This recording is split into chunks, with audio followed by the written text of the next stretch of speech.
I'm Jeremy Kyle Miller.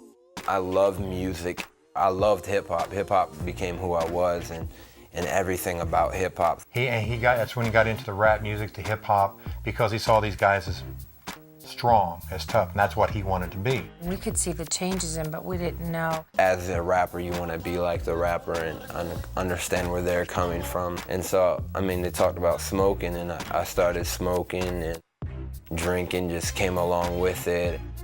Weed and all that stuff was the lifestyle, and I never drunk beer. It was hard liquor, you know. 17, you know, drinking whole bottles of Bacardi. 13, I started stealing from stores and, you know, stole clothes, and, you know, it was a thrill and it was fun.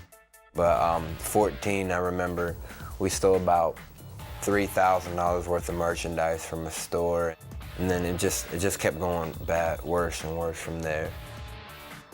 He decided he was moving out. He was grown, and so he left home. It just got worse and worse and worse, and then I got a whole bunch of speeding tickets when I first got my license. And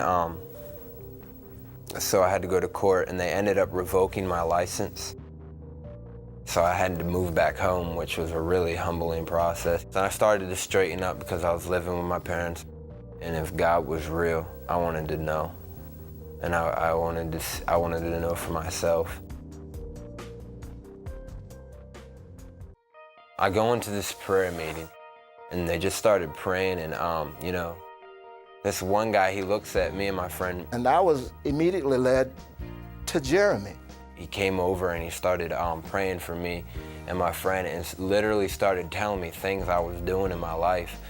And I'm kind of freaked out because this guy's no quiet guy. And then for a while, he was telling me, and he was like, "Do you know the name Jeromy?" And I'm like, "Oh, man." And he looked startled, and he says, "I'm Jeromy." And then at that moment, like a reality struck me. You know, God is real, and he's called me. And I just started to weep and cry.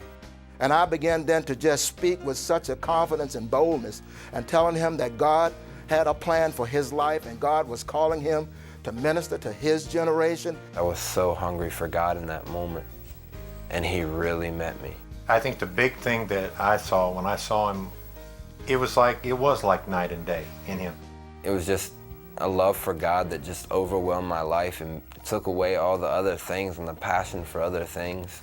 My heart is completely in love with God and everything about God.